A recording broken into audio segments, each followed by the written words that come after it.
it goes down to competence, do you think? Is that the central theme coming through the focus groups about the ability for the government to want to and need to do something about the rising cost of living?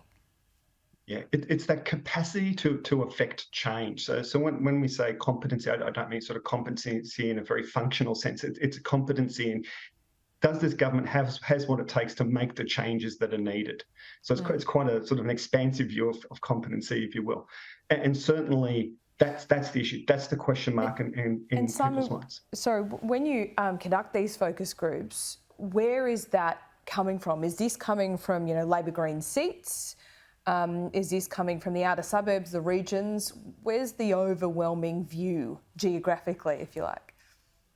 There's a bit of it everywhere, but it's definitely strongest in those outer suburbs. Like they just haven't seen or heard from the government on the issues that matter to them. And some of that I think is, it's things that aren't of the government's making. There's been conflict and these sorts of things intervene.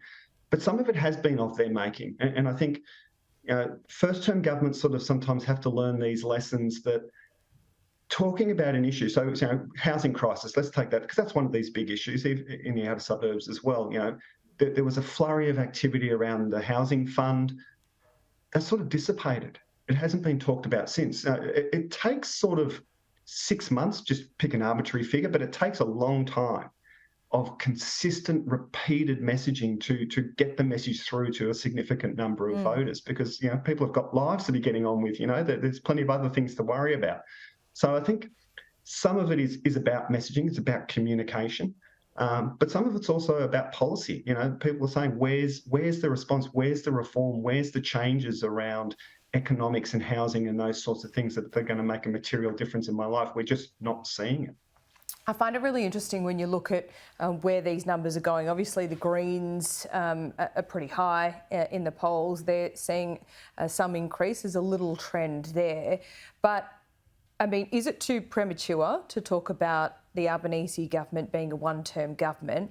And is this sliding support for Labor at all going, directly to the Liberal Nationals, or is it spread elsewhere?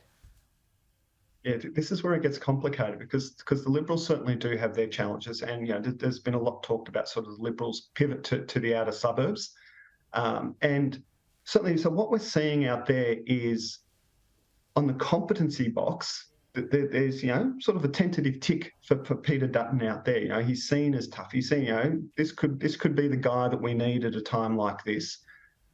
The hesitation is you're walking into traditional Labor territory out there. So there's a big question mark still on, well, does this guy actually care about me? The other side. So it's sort of the inverse problem of what Albanese's got in that part of the world.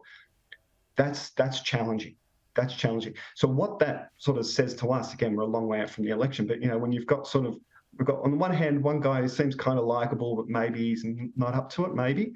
And the other side, you've got a guy that might be tough that we need, but gee, I'm not sure whether, he's on my side and whether I like him. What that says to us is minor parties and independents will probably have a pretty good day.